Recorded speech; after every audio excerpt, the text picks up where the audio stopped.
Hi everyone, hope you're enjoying the festival. My name is Ertan Karpazlı, and today I am going to be hosting a show about the history of Cyprus.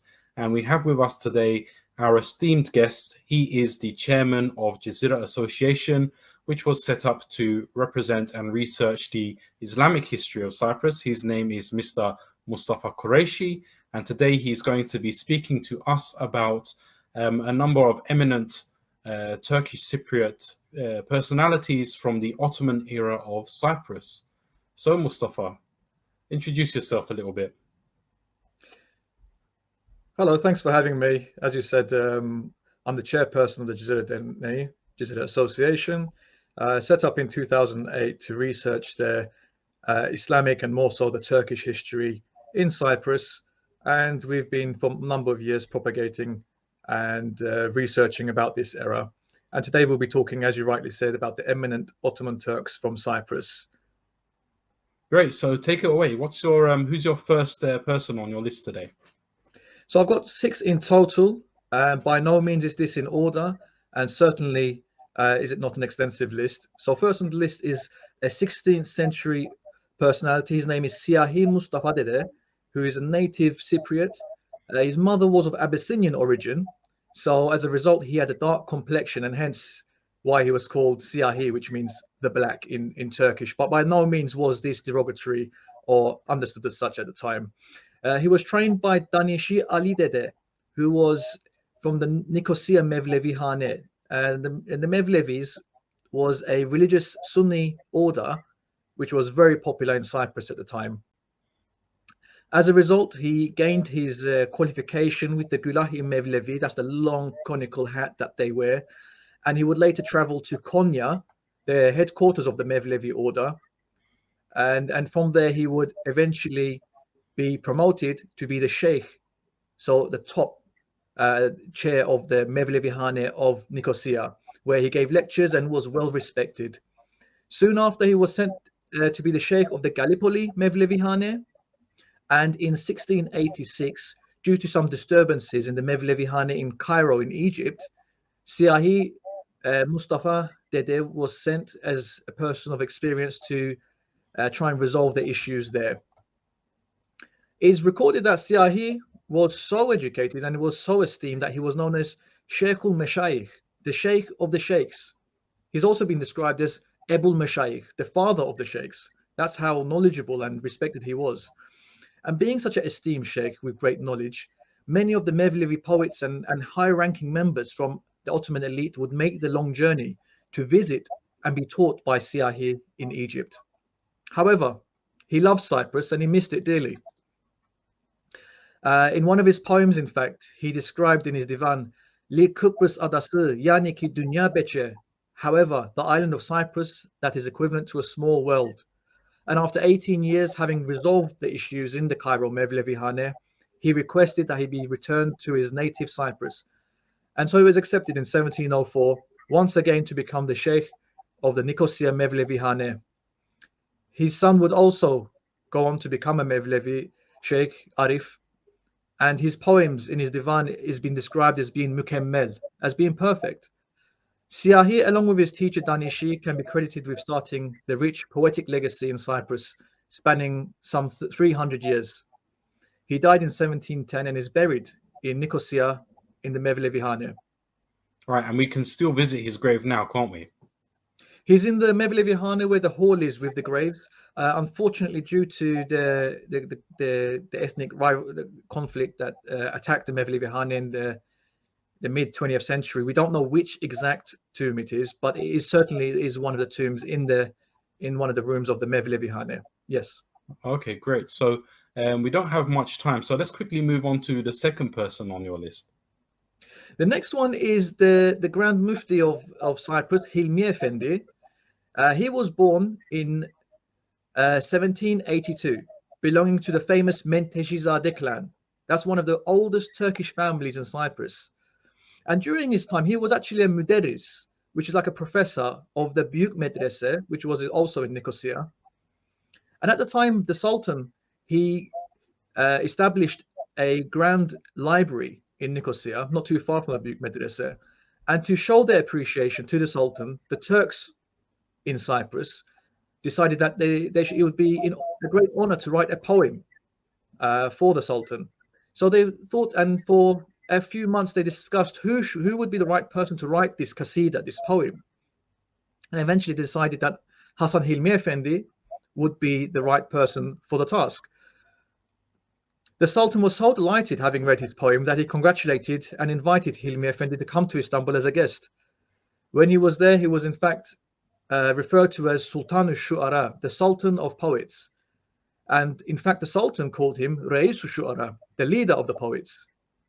Unfortunately, whilst he was there, the elite around the Sultan at the time were very jealous of Hilmi Efendi, who was this Cypriot who came from far-flung island to rival them and be honored in such a way. And they caused some issues for him. But Hilmi Efendi, rather than trying to cause any problems or complaining to the Sultan, rather he was patient, and eventually he secretly left and returned to Cyprus. The Sultan, rather than being annoyed or punishing Hilmi Efendi, he honored him even more by giving him the title of Mufti Kıbrıs, the Cypriot Mufti. Overall, Hilmi Efendi can be remembered as a great scholar, a poet, an author. He's very much an important individual for the history of Cyprus. He has written a divanche, a book of poems, which is written in the beautiful Talik script. Regarding Islamic scholarship, he's written Al-Aqlu Alati lil Ada'il Ubudiyati, which is a book which provides the reader with Islamic advice and sermons.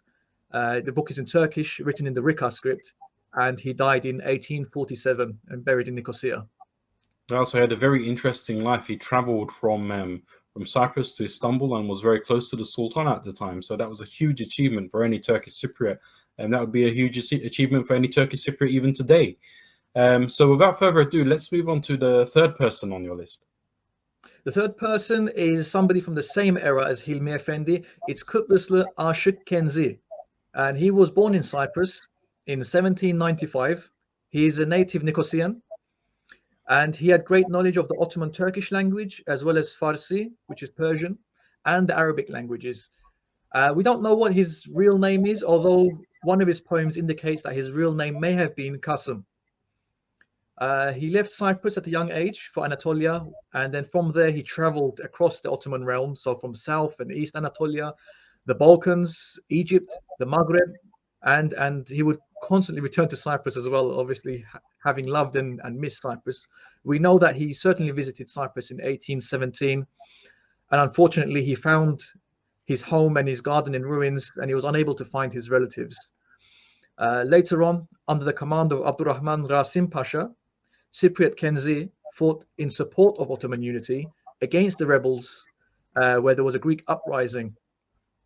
He participated in many of the major and famous battles, such as in Missolonghi and Athens, and he also wrote poems describing his experience.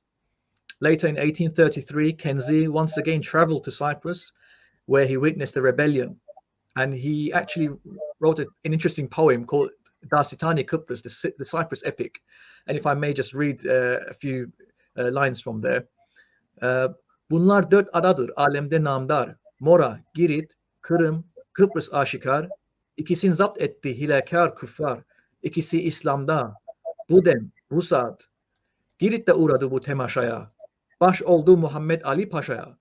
Medine vakfıdır Kıbrıs yaşaya, Kudüs'le Kıbrıs'ı verir mi devlet?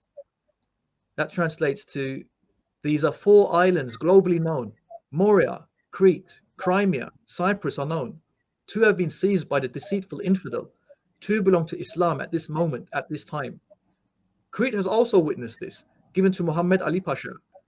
Cyprus belongs to the Medina Charitable Trust. Can the state give away Jerusalem or Cyprus? So it's interesting, he's comparing Cyprus to the Holy Land of Jerusalem. And he's thinking it's unthinkable that Cyprus can be given away. Other things that are interesting about Kenzi's poetry is that although he was from the early 1800s, he very much indicated that he was well aware of ethnic diversity within the Ottoman state. So ethnic diversity is not something which is new or British made up something. It's very much something that was acknowledged at the time. He mentions the Turks, Albanians, Greeks, even the Chinese. are all mentioned in his poetry. Later on, he would go and settle in Edirne, where he got married. His son would also become a poet with the pen name Munzi. And he will be forever remembered as a saz shairi, a saz poet, where he would make his money by singing poems and playing saz at cafes. Kenzi died in the year 1840 at the young age of 45, but experienced a lot in his life. Yes, and considering that this was so long ago, I mean, I've read that poem, and yes, the Turkish that he uses in his poetry is old compared to the Turkish we use today, but it's quite easy to understand for anyone who knows modern Turkish. It's not too far off from the Turkish we speak today. So I'd recommend anyone who is interested in Ottoman poetry, especially Ottoman poetry from Cyprus, to pick up some of Aşık Kenzi's works and actually have a read for themselves. Your next person on your list, please go ahead. The next person is Muhammed Emin Pasha, and he was born in the village of Magunda in the Paphos district of Cyprus. He was born in 1813. He would eventually become the Sadrazam, which is the Grand Vizier of the Sublime Ottoman State. Initially, he completed his education, his Sibyan education in Cyprus, later to go on to Istanbul, where his uncle Muhammed Emin was. And he was actually educated in the Imperial Palace School, or the Enderuni Humayun. Although he was away from his native Cyprus, he loved Cyprus, he loved his countrymen, and he used his influence to benefit Cyprus and the Cypriots. He actually gave a special concession for the Muslim Cypriots so that they can remain in Cyprus whilst doing their military service. He also gave special permission for Cyprus to draw necessary seeds from the government granaries.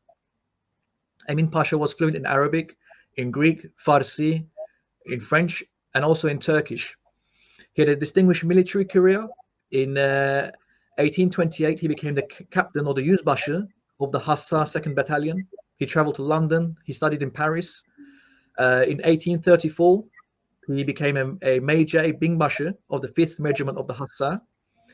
He later became a colonel in Miralay at the Tophane, which is the imperial arsenal in Istanbul. And eventually would become a member of the council of the imperial arsenal. He became a mutasarrif, or governor of Jerusalem. And in May 1846 was promoted to Mirmiran, or the provincial governor of Tirnova. He also defended Belgrade in 1848. Regarding his Sadrazamlık, he became a Grand Vizier 3 times, in 1854, in 1859, and also in 1860. He died on the 9th of September 1879 and is buried in the garden of Sultan Mahmud in Istanbul. Wow, so he was basically the Grand Vizier of the entire Ottoman Empire, right? So by Grand Vizier, in modern terms, we'd describe that as a prime minister. And we're not just talking about the prime minister of Cyprus. We're talking about the whole Ottoman Empire. We're talking about from the Balkans in Europe to Hijaz in the Middle East and North Africa. We're talking about pretty much half of the known world at the time. So that was quite an amazing achievement for a Turkish Cypriot. And actually, as far as I know, he wasn't the only Turkish Cypriot to achieve that. There was another one. So please tell us more about him. I believe he's next on your list, isn't he? That's right. The next on my list is Kıbrıs the Kyamil Pasha. He was a son of the yüzbaşı, the captain, Salih Ağa, and he was born in Nicosia in 1832. In addition to Turkish, he spoke Arabic, Farsi, French, and the Greek languages. To continue with his education, he went and enrolled in 1845 at the El Sine Medrese in Egypt. But that medrese was later to be turned into a war academy where he learned the sciences of war.